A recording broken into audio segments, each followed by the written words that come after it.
Crossing dimensions of time and space. Technology beyond comprehension. They are watching. They are waiting. We're not having nightmares. This has got to be real. They are already here.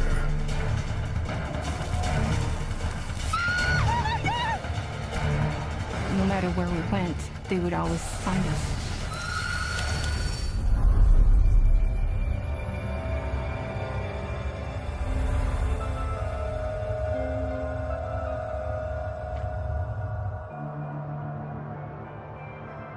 Aldergrove, British Columbia.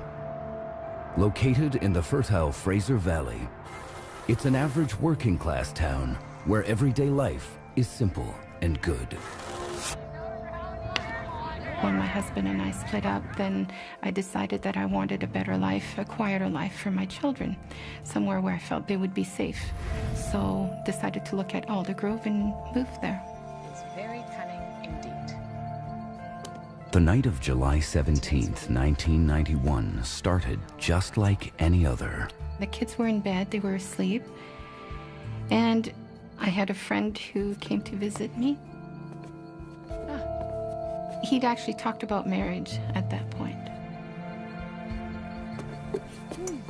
Thank you. There you go. Oh, that's the way I like it. It was quite warm, so we decided to go outside on the back patio just to have our tea out there. It's a nice, beautiful, summer night. Oh, beautiful night. Oh, it's nice out here. Your scallop potatoes are incredible. Thanks, it's the cream. And I remember all of a sudden feeling this strange humming in my abdomen. And I said, "Do you feel that?" He said, "Yes, I was going to ask you if you felt that." Okay, what is that?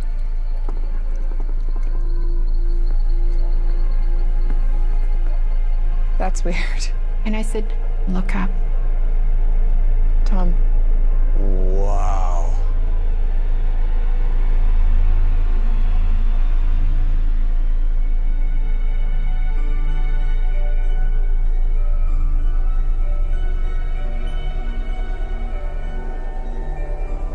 This thing was about the size of a football field, if not bigger. It was cloaked, and I say that because the only way that you could see the exact shape of it was that it blocked out the stars. That's crazy. There were no lights, no sound, and it was just floating along, and then it stopped dead on a dime. Felt claustrophobic, and I said, "Well, is it going to stop coming down?" He couldn't handle it. This is dangerous. We should go inside. Come on. Let's go inside. "I'm out of here. I'm going inside, and you'd better come in with me." He ran inside. I stayed there. To me, it felt like maybe 2 minutes, 3 minutes at the most, and I was just watching it. And then it was there, and then it wasn't.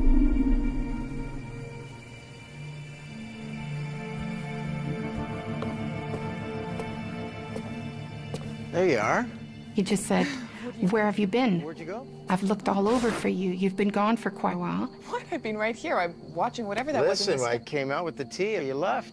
I said I didn't go anywhere. What are you I talking looked everywhere about? for you. I went into the woods. I went to the end of the driveway trying to find you. An hour. I said I was outside, just for a few minutes. And he said, "No, you've been gone over 45 minutes. I said, "That's impossible." Tom, I've been standing right here looking up at whatever that was in the sky. Yeah, for I'm telling you, I was only out there 2 or 3 minutes. I think you're just, a little nervous about this thing you saw. And he said, "No." He said, "Look at the clock." I thought I should stick around because the kids would be by themselves while you were gone. You've been gone almost an hour, 45 minutes. And he said, "I didn't know what to think." And you just disappeared. There's no explanation. I've been standing here the whole time, Tom. Tom, you went inside, you put the teacups down. I have been standing here This disappearing for... act is just not, it doesn't What are work. you, Tom?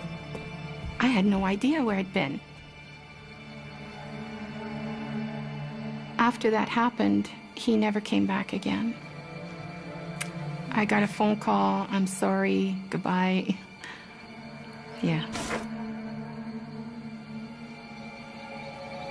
And it's like, okay, well, what do we do with this now? What we witnessed was this huge boomerang-shaped ship. It was probably over the size of a football field big. And who do I tell? You're not sure you want to contact somebody and tell them about it because you don't want to be ridiculed. But things didn't match up. Things weren't right.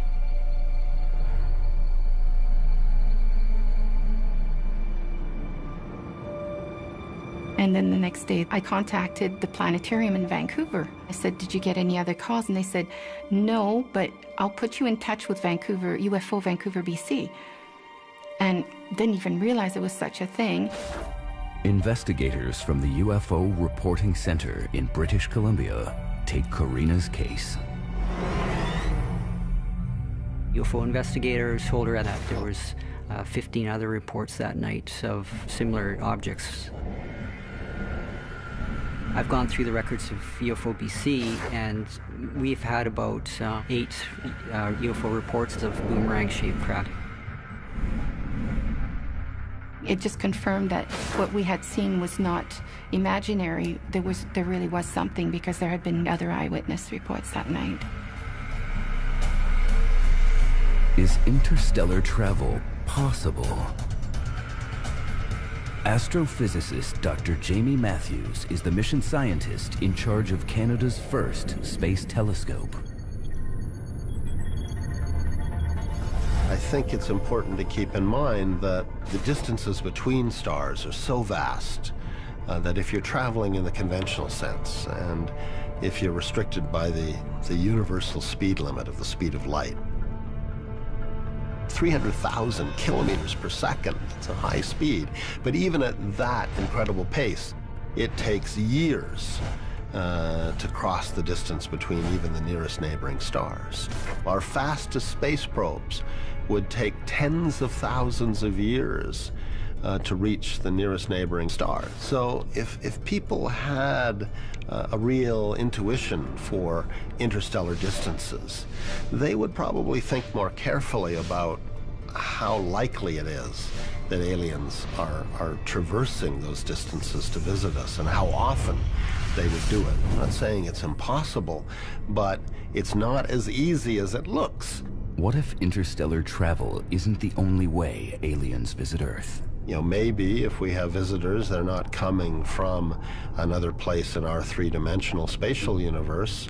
Maybe they're coming from another set of dimensions within a much larger multiverse. There could be many, many dimensions of space and time, of which our 3 spatial dimensions and our 1 temporal dimension are just a subset of them. But if you're going to connect across dimensions, you need to somehow tear a hole in the geometries.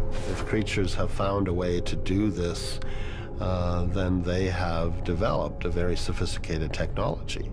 If it's happening by accident, they found some natural phenomena that we have not yet encountered.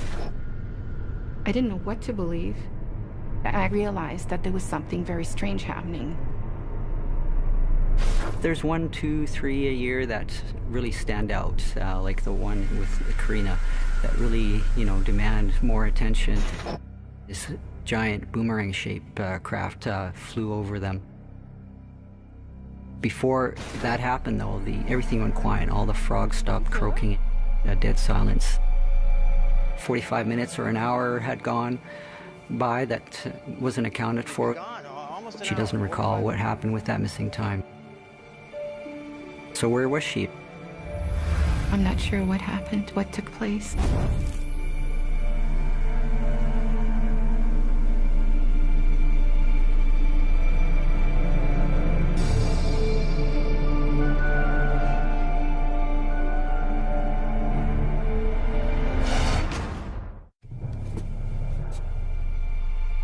In July 1991, a massive object hovers over Karina Sable's house in Aldergrove, BC.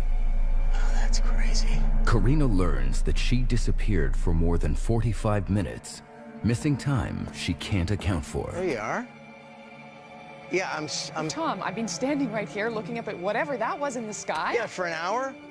An hour, Tom. Okay, this is really weird because this now makes me think of what happened as a child. Didn't really know what name to put to it, what it was.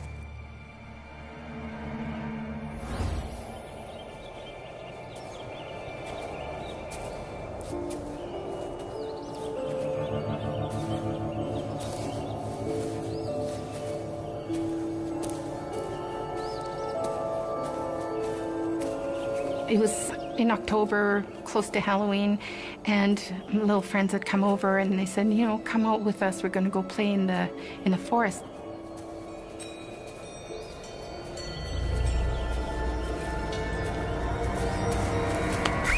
Haha, you're it. Don't scare me like that. Somebody suggested we play hide and seek, and it came time for my turn, you know, to kind of hide up against a tree and try and find everyone else. 1, 2, 3, 4, 5, 6, 7, 8, 9, 10. Ready or not, here I come. Then there was no sound. I couldn't hear the children. I couldn't see them. Come on, guys, where are you?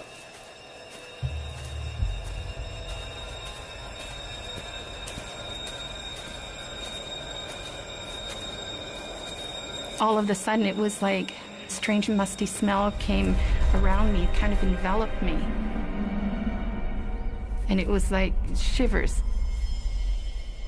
And then the next thing I know, I've got this fear inside of me. I'm just terrified.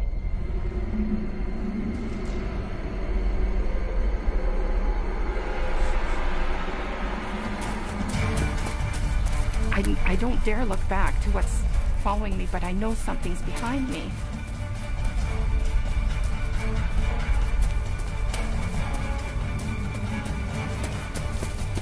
Finally, I reached my home, and everybody is panicking. My parents are crying, and, you know, they're screaming, where have you been? All the kids have been back for a long time. Where were you?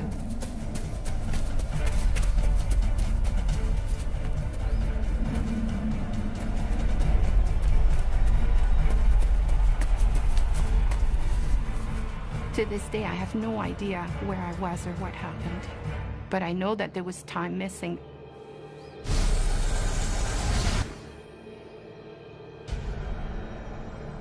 There's an enormous number of sightings where there's missing time involved, where people don't remember what happened to them directly after this 2 or 3 hour gap in their life. So this is typical of abductees. So at that time, he just explained that abduction, you know, was when they come and they would take these people and they do things to them. And they sometimes return from abduction events with unusual marks and scars and bruises on their body. But the key word here is scars. They return with fully formed scars that were not there the day before. And that is biologically impossible. And I said, well, some of that's starting to make sense now, because I would wake up and I would have certain marks on my body. And he said, well, you know, some people who claim they've been abducted have what we call a scoop mark. So it can be on your leg or somewhere else on your body. Since I was a child, I've had a mark on my leg. I don't know where it came from. I mean, I never really understood what was going on.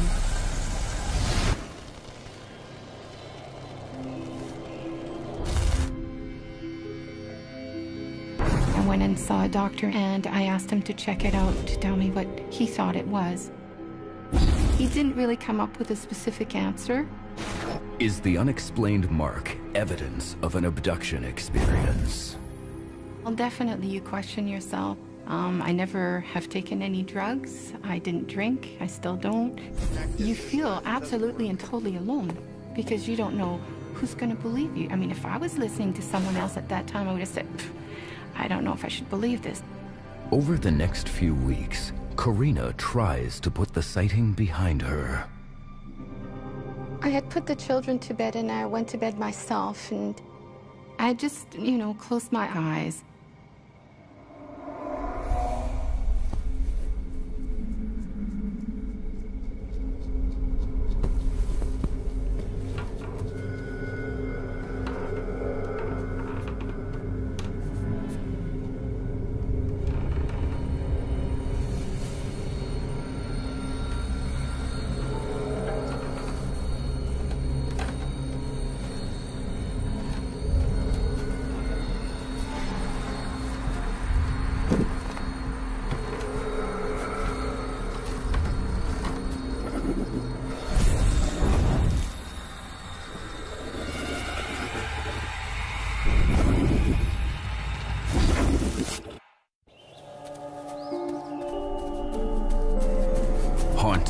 mysterious gaps in her life and unexplained marks on her body, Karina fears she may have been abducted by aliens.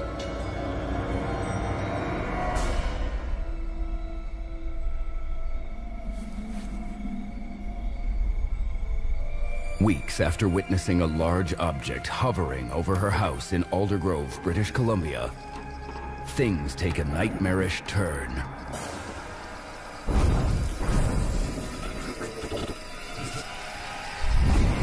What I saw, literally, was this being, about 3 feet tall, I guess, pear-shaped head, kind of grayish color.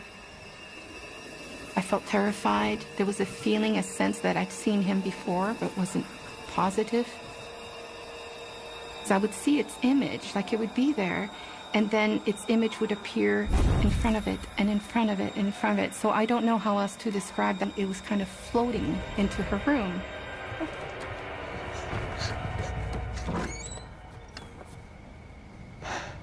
It's here, it's got to be here. I saw it come in here. But there was nothing, and my daughter was asleep. So I thought, oh boy, here we go. I've had a bad dream.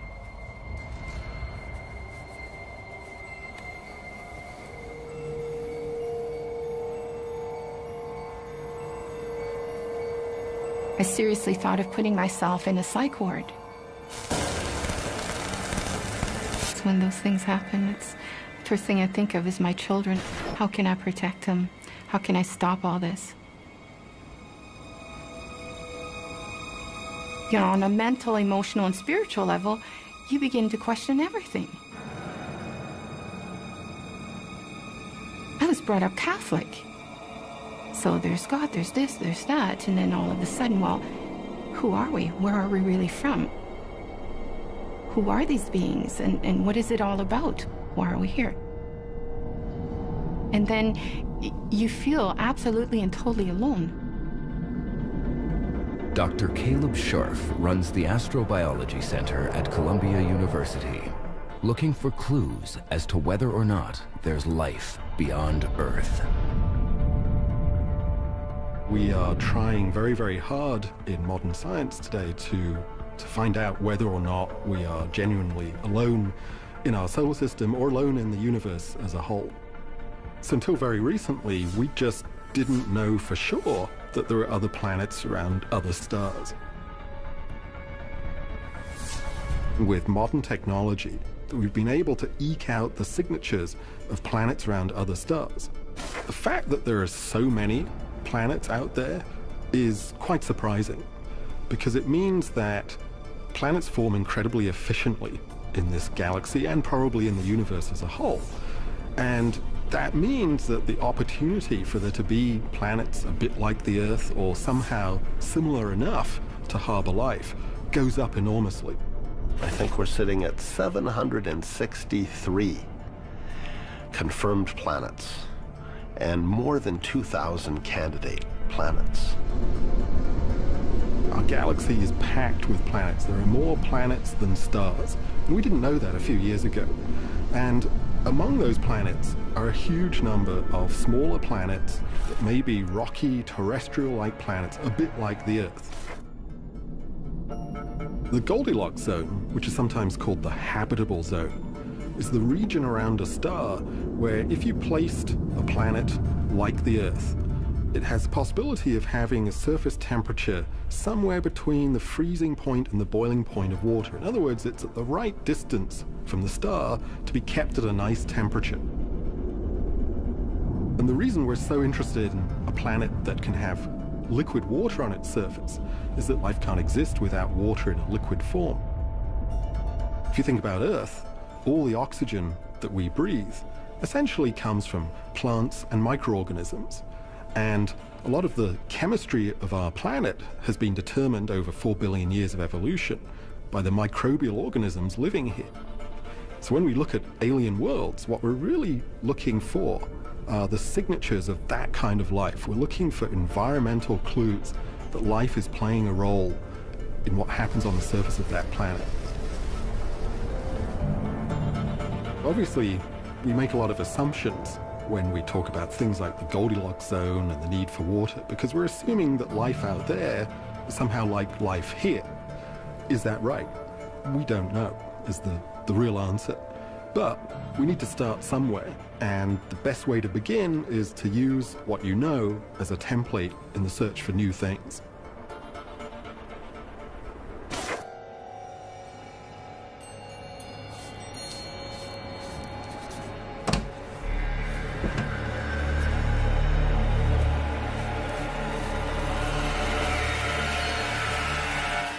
Grandma? What's this? Oh, that's the little white ghost. A little white ghost? Who are these beings, and what is it all about? Well, he comes into my bedroom sometimes, and he scares me a little bit, but he doesn't hurt me.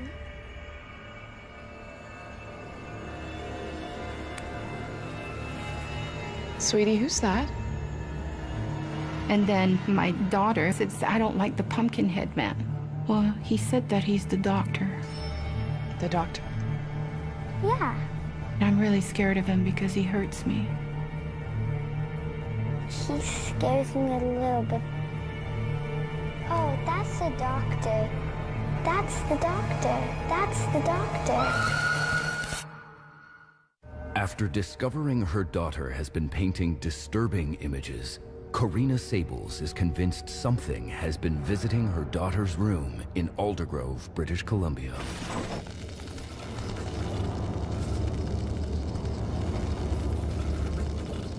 Our perception of aliens in writing and film and television is all governed by our perception of ourselves.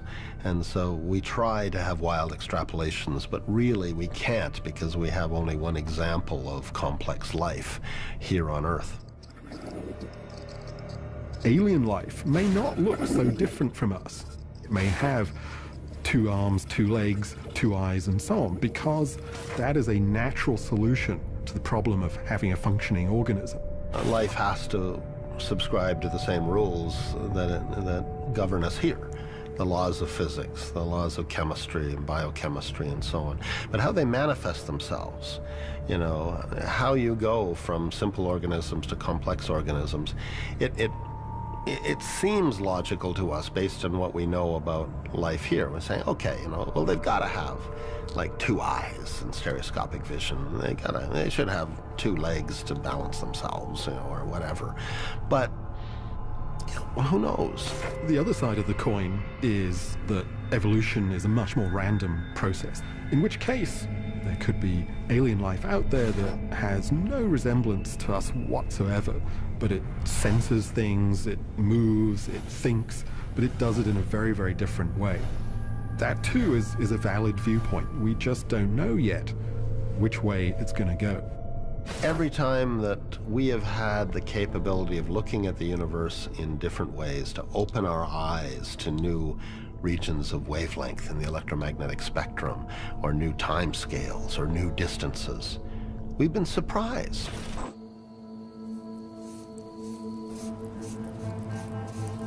Oh, that's the little white ghost.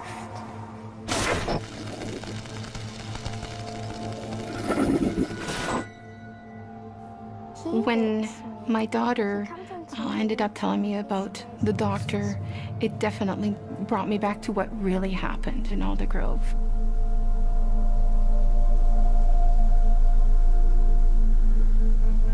And all of a sudden, all these pieces of the puzzle were being put together.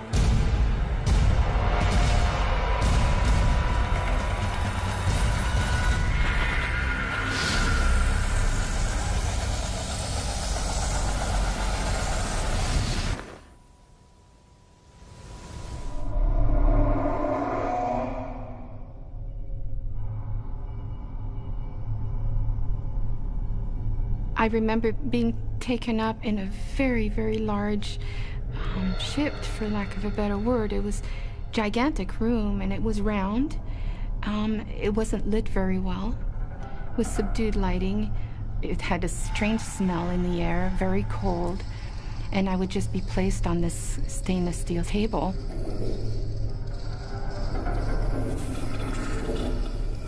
All of a sudden, to my left, this tall being with very bony structure started approaching me. He had a huge head, and it was kind of like lots of bone structure to his head. Large, black, almond-shaped eyes, slits for a mouth, no nose to speak of, no ears, very scrawny little body. And I remember feeling terrified. He didn't say it with his lips, I just heard in my mind. He said, "I'm the doctor." It was almost like, what's he going to do to me?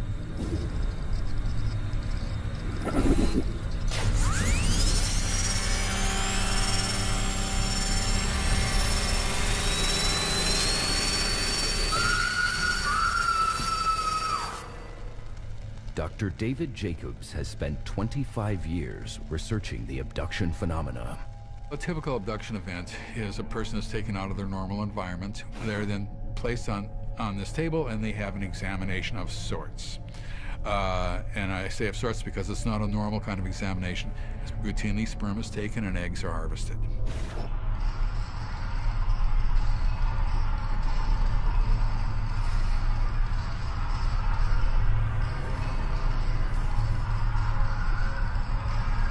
There was another room that was there, and in this particular place, you could see hundreds of what looked like aquariums.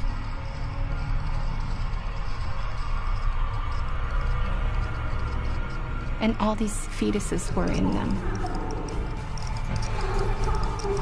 And I remember thinking, oh my God, and realized that they're coming, implanting women, and then they come back and they remove fetuses from us.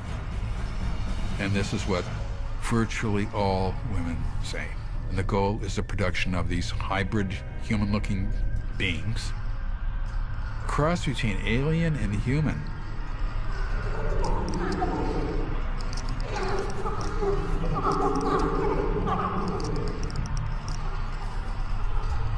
It all became very clear what was going on.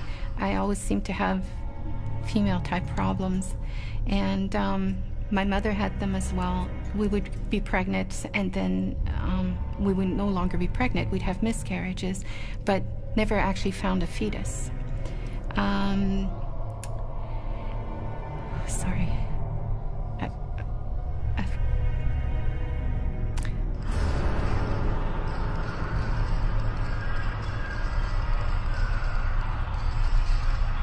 And that's when I clued in, like, this is going from generation to generation.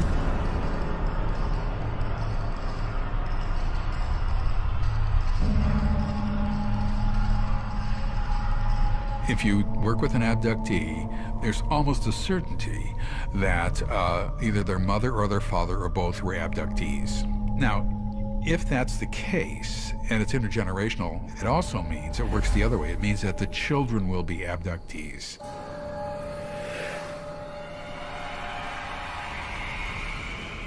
I think the worst thing was that realizing that this was really real. You know, that was terrifying. I was getting angry. I didn't want to believe this. How do we get away from them? What can I do? How can I stop all this? I have to do something to protect my daughter. I don't want something happening to her.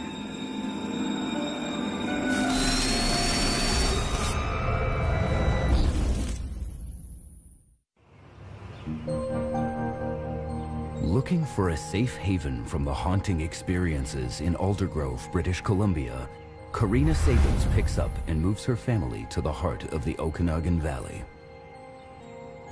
One morning I just woke up and something told me, grab some boxes, you're moving. And I can't explain it any other way. I know it sounds silly, but that's the way it felt. And for the next 12 years, Karina and her daughter find peace.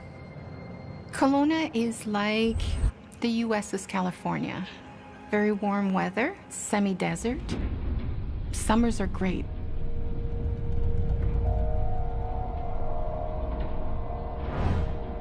She totally sounded English. A girlfriend of mine had come up from Vancouver to visit. I thought she was not bad. It was about like 5 to midnight or something. It was quite late. And she was leaving the next morning. Yeah, she had a good accent. It was good. Suddenly she said to me, why don't we go stargazing? But I thought, it's really late. I don't think we're going to do this now. She was so insistent that I just gave in and said, okay, all right, we'll go. I haven't gone stargazing since the last time I saw you. It's so much better than makeup. There was no moon that night. Those street lights where we ended up going, it was pitch black, beautiful stars out. So I pulled over on the right side, we parked. Here, look at this. Let's pull up right here. Okay. Oh, it's perfect. Okay. This is great. I know. Oh, it's beautiful in here, Shirley. Oh, my God. And I've got my 1.5 million candlelight checking for bears and cougars because they had sightings in that area recently.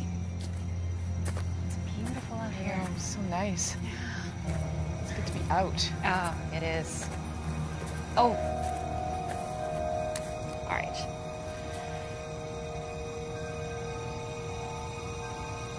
Okay, that's really weird.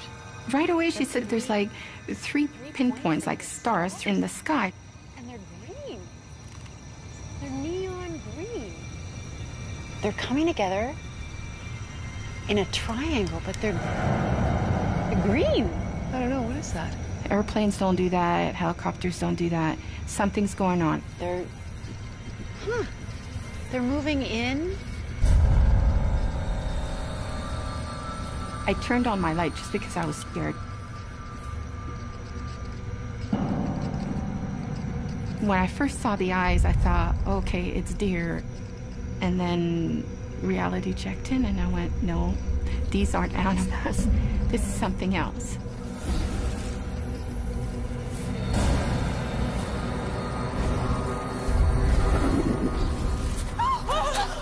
And once I realized what they were, then I really panicked. I tried yelling and my voice wouldn't hardly come out. I think I was so terrified that I couldn't speak, I couldn't breathe. And I'm trying to tell her to get back in the car. I'm trying to get back to my door, but it's like I'm going in slow motion and that I'm walking in quicksand.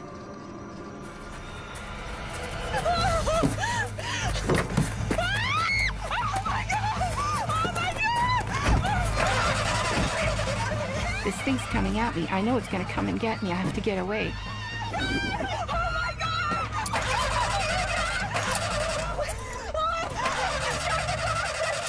I said, it won't work. It's not coming.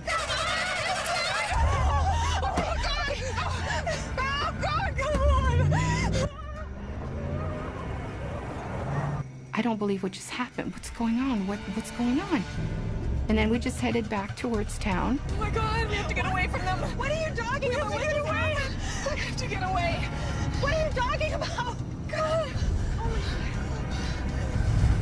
Oh my God! Oh my God, it's right behind us. We're going in here. I said, I can't go home. I can't take these things to my daughter. I said, I don't want something happening with her. I said, we have to keep going. We're going to go park somewhere and wait till this thing leaves.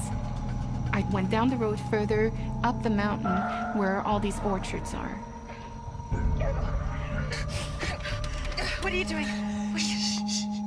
So we looked to the back of the car to see if we could see it through the back windshield, but we couldn't see it.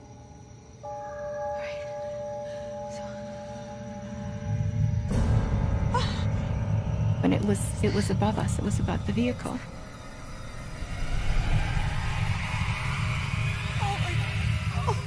Oh my God.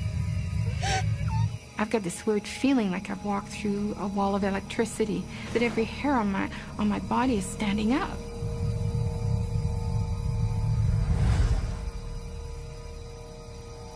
It's gone. Okay. What's going on with your clock? Karina, why is it saying that? Why is it saying... Oh my gosh. Why is it an hour off? She mentions to me there's an hour's missing time, and we just got there. How can it be that an hour's missing? Why is it an hour off? Why is it... Oh my God. Why is it an hour ahead? We have to go. We have to go. My daughter. What are you talking about? My daughter. Oh my God.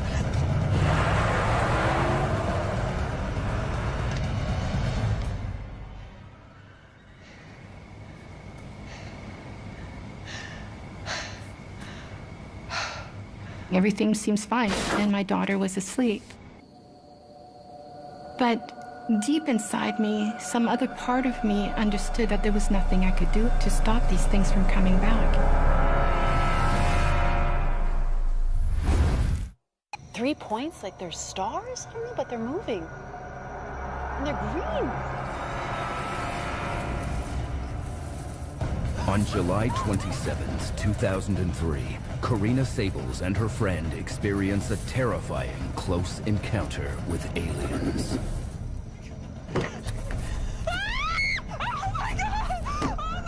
Fearing for her daughter's safety, Karina races home only to discover, much to her relief, all is well. Karina immediately reports the incident to UFO investigators in British Columbia. And she learns from ufologist Brian Vike that she and her friend aren't the first to report the sighting. You had over 200 witnesses for one event that actually took place on the 27th of 2003, July 2003. It was an amazing event. The phone never stopped. What he said was, we've had a lot more sightings. You know, people have eyewitness reports. We have people calling us. We have people emailing us with the same things that you've seen. We saw these green lights going around the sky and hovering and going back and forth and then up and down and then shooting off into the distance. It was incredible. The object ended up coming over the mountains, did 90-degree turns, dropped down over lakes. It did another 90-degree and turned off.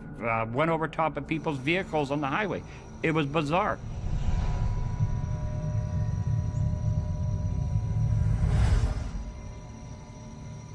Dr. Dow Stein studies atmospheric phenomena that are sometimes mistaken for unidentified flying objects.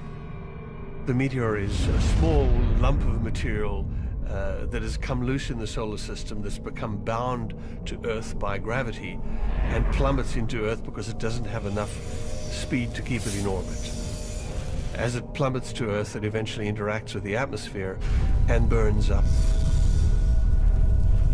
In many senses, what's happening is that the material in the meteorite is evaporating off the surface of the meteorite because of friction between this very, very high-speed flying object and atmosphere. Friction heats it up, evaporates materials off the meteorite, and it leaves them in a streak behind the meteor. Behind that, you very often see a green streak. So you see the meteorite head, a white streak behind it, and then a green zone, and then eventually darkness. And that'll always be in pretty much a straight line.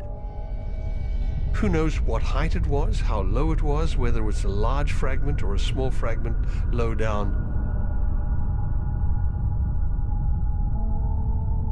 But any meteorite fragment would be illuminated by the light from the energy of the meteorite.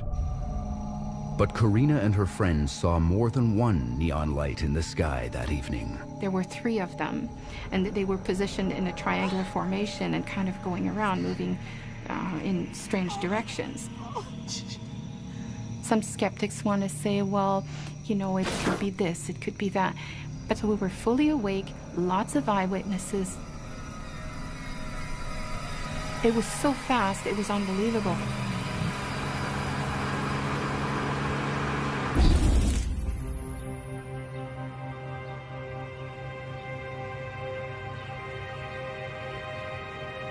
The next morning, Karina suffers from a massive headache. I'm just sitting there trying to figure out what happened the night before. Morning, Shirley. Hi. My friend gets up and she said, you know, I really don't feel well this morning. She said, something's wrong. How did you sleep last night? I don't feel well at all. Yeah, I have a bit of a headache, too. Do you? Yeah, I just feel like there's something wrong. I have a headache. I feel... Big excitement last night, maybe? I don't know. Oh, my gosh, Shirley. Oh, yeah, my nose is bleeding. Oh, my God. Oh, God, that's awful. Oh. Oh, Shirley, that's terrible. My nose? She's got a bleeding nose. Like, I've seen bleeding noses before. It was quite intense. And she says, You know, something's wrong. She said, I've got pain down my back. I've got something wrong with my back. I'll show you. It really hurts. I feel like I don't know what I did. It's a bruise or something. Oh, jeez. Shirley, you're burnt. You have a burn on your back. And it was a big circular, what looked like a radiation burn. Oh my God, it really hurts. How did you? I don't know. It really hurts. Hey, sweetie. I don't feel so good. Nikki, you look awful. Yeah, I feel like I'm gonna throw up. Okay. Oh my gosh, Nikki. Oh my God, maybe this. My daughter says, you know, Mom, she said, I think I've got the flu or something. I really feel like throwing up. And then her nose starts bleeding. I went, okay, this is not normal anymore.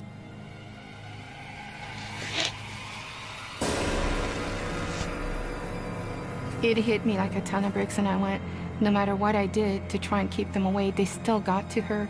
They got to my daughter. That's why she also has a bleeding nose. And there was nothing I could do. No matter where we went or how far we would go, they would always find us. For Karina, the recent experience confirms her worst fears.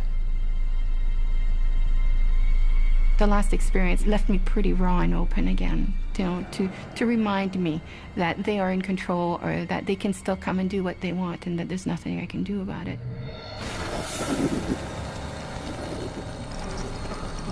I can't stop them.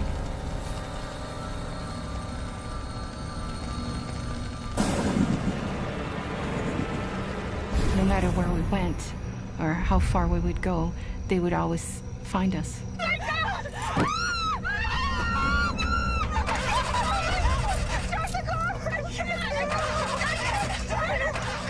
They would always come back. Abductees lead very unusual lives. They know that a whole series of bizarre things have been happening to them. They live in fear. It's going to continue to happen. Stay up awake all night long. A lot of people can't go to sleep at all without the TV on, without lights on. Some people can't go to sleep without a knife or a gun underneath their pillow. So I wish more people would come forward and say that they're abductees, and we need them to do it en masse. I'm not here to try and prove or make people believe that these are real and this has really happened.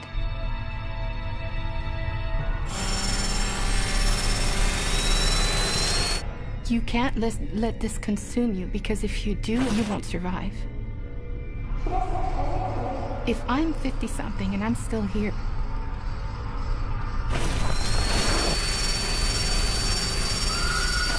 then they're probably not going to kill me. They may take me again, but I'll still come back. And I may not be able to protect my children, but they've watched me. And because of the way that I've handled things, they are better able to handle what possibly will happen with their own children or grandchildren down the road. Who knows? We're not sure why they keep coming back, but they do come back, always.